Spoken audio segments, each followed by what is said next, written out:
अस्सलाम वालेकुम मेरे अज़ीज़ हमवतनों। आज हम बात करेंगे जो ख़वातीन कैदियों के ऊपर जुल्म हो रहा है उसकी कुछ रुदाद मैं आप तक पहुँचाऊँगी।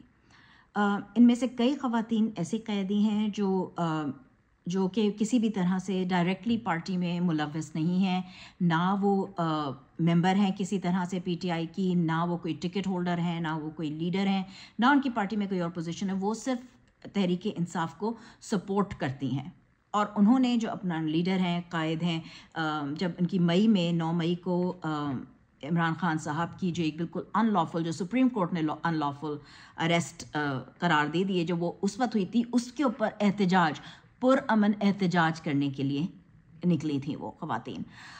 देखिए, ये बात मैं एक दफ़ा फिर क्लियर कर दूं कि हम में से कोई भी 9 मई के होने वाले सानहे की उस रुदात की को हम में से कोई भी सराहता नहीं है। हम सब उसकी तरदीद करते हैं। हमें ये है कि ये किसी भी तरह से ये नहीं होना चाहिए था, और हम ये भी कहते हैं कि जो लोग उसमें मुलव्वस थे उनके खिलाफ सबूत हों और उनको सज़ा मिलनी चाहिए, लेकिन सज़ा कानूनी तौर पे मिलनी चाहिए, सबूत पेश करने चाहिए कानूनन पहले अदालतों को। इन ख़वातीन को जो है वो पकड़ के जेलों में रखा गया हुआ है।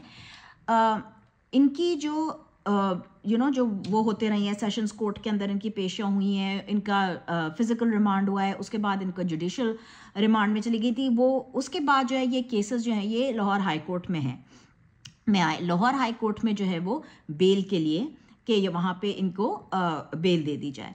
तो 31 जुलाई को पहली दफ़ा जो है ये कोर्ट में केस लगा है लाहौर हाई कोर्ट में। उस दिन सरकारी वकील नहीं आए हैं। 3 अगस्त को लाहौर हाई कोर्ट के जजेस फिर अवेलेबल नहीं थे। फिर उसके बाद 16 अगस्त को पंजाब हुकूमत के नोटिस लिया और समात मुलतवी हो गई। 21 अगस्त को दोबारा एक बार फिर सरकारी वकील नहीं आया। 24 अगस्त को एफआईआर में मज़ीद दफ़ात शामिल करने के लिए शामिल हुई और समात उसके बाद फिर से मुलतवी हो गई। यहाँ पे मैं आपको एक दफ़ा ये बता दूँ कि ये 24 अगस्त की बात हो रही है। ये ख़वातीन मई से जो है वो जेल में है। इनके ये फ़िज़िकल रिमांड में भी रह चुकी थी, उसके बाद इनका जुडिशल रिमांड शुरू हुआ था।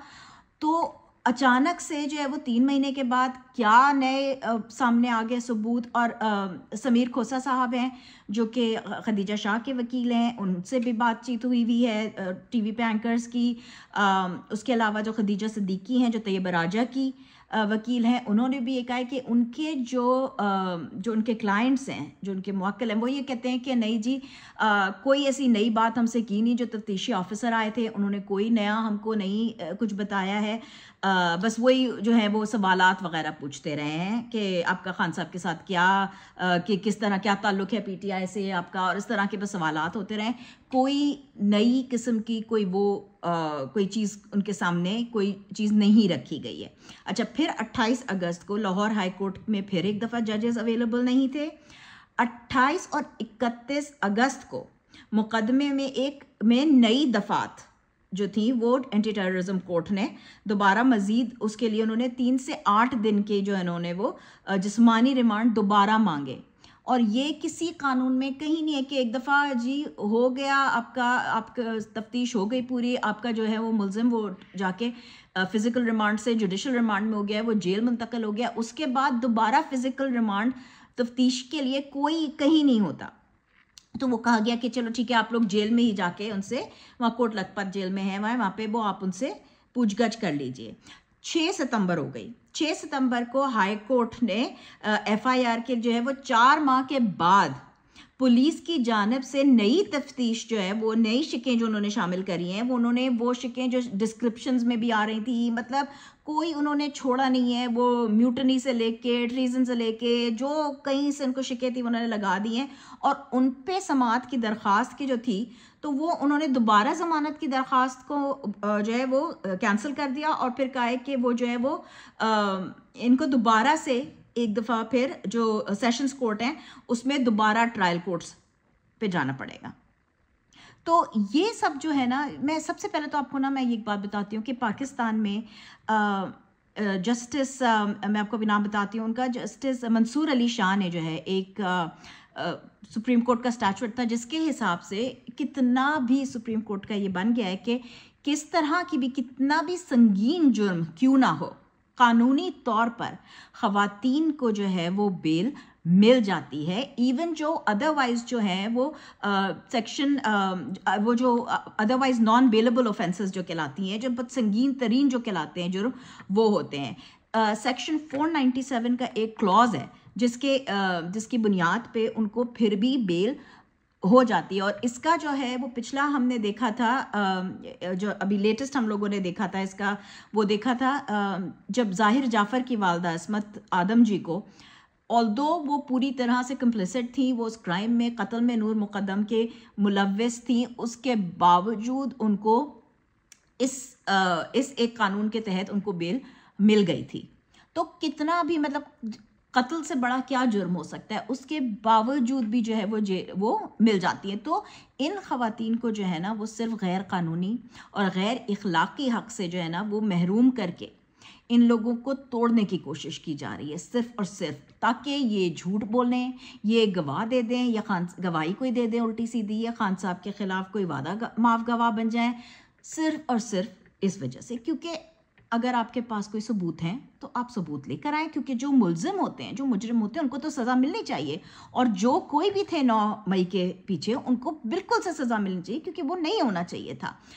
4 ماہ گزرنے کے بعد بھی لاہور ہائی کورٹ نے ضمانت دینے کے بجائے پولیس کی جانب سے نئی شکیں جو ہیں وہ شامل کر کے بوگس دفعات جو ہیں ان کی وجہ سے کیس کو پھر سے ٹرائل کورٹ کے اندر بھیج دیا ہے. تو یہ جو ہے نا یہ مطلب یہ تو بالکل مجھے نہیں لگتا کہ یہ میں نے کبھی زندگی میں سنا ہے کہ کبھی اس طرح سے کوئی وہ، جبکہ جو جیسے کہ میں نے آپ کو بھی پہلے بتایا کہ جو ان کے لائرز ہیں وہ کہتے ہیں کہ ان خواتین نے نہیں بتایا کہ ان کو کیا انٹرویو کیا گیا ہے، ان سے کیا پوچھ گچھ ہوئی ہے، وہ کچھ پتہ ہی نہیں ہے اب تک. اچھا، ٹرائل کورٹ میں بھی ٹرائل یا ضمانت کے بجائے پولیس جو ہے وہ چالان مکمل نہ ہونے کی بہانوں پر ان خواتین کو کہ جو ہے نا نہ صرف یہ خواتین بلکہ انہاں جو سینکڑوں جو جتنے ورکر ہیں، جو سپورٹر ہیں، ان کو 14 دن کے بعد جو ہے وہ پھر مزید 14 دن کا ریمانڈ مانگ لیتے ہیں، وہ پھر 14 دن چھوڑ دیتے ہیں، جوڈیشل پہ چلے جاؤ، پھر وہ 14 دن کے بعد دوبارہ فزیکل ریمانڈ لینے کے وہ کر کے ان کو جیل بھجوا دیا جاتا ہے. تو یہ سب جو ہے نا یہ عدالتی اصولوں کی، یہ قوانین کی خلاف ورزی ہے. اور یہ کیوں ہو رہی ہے؟ اس لیے کیونکہ میرا اس کے اوپر صرف اتنا تجزیہ ہو سکتا ہے کہ کسی قسم کے کوئی جو کرنا ہے نا ان لوگوں کو، وہ صرف یہ ہے کہ لوگوں کو توڑنا ہے، لوگوں سے کسی طرح سے یہ بیان دلوانے ہیں کہ وہ جو ہے وہ عمران خان صاحب کے خلاف، کوئی پارٹی کے خلاف بیان دے دیں. جو پریس کانفرنس کر لیتا ہے ان کے سارے گناہ دھل جاتے ہیں، جو نہیں کر رہے ہیں ان کو اس طرح سے ہراساں کیا جا رہا ہے. خود خان صاحب کی جس طرح سے جو بالکل لیجٹمیٹ بیل ہے اس کی ہیئرنگ نہیں ہو رہی ہے. تو یہ جو ہے یہ ہمارے ملک میں اس وقت قانون کے نظام کے ساتھ ہو رہا ہے. تو آپ مجھے بتائیے میرے پاکستانیوں کہ کیا جس ملک میں قانون سب کے لیے برابر نہ ہو، اس ملک میں انصاف کے لیے جو 27 سال پہلے ہمارے قائد چیئرمین عمران خان نے جو تحریک چلائی تھی، اس سے بڑھ کر اس بات کا کیا ثبوت ہو سکتا ہے کہ پاکستان کو سب سے زیادہ اس وقت، پاکستانی لوگوں کو سب سے زیادہ اس وقت انصاف اور قانون کی ضرورت ہے. پاکستان زندہ باد.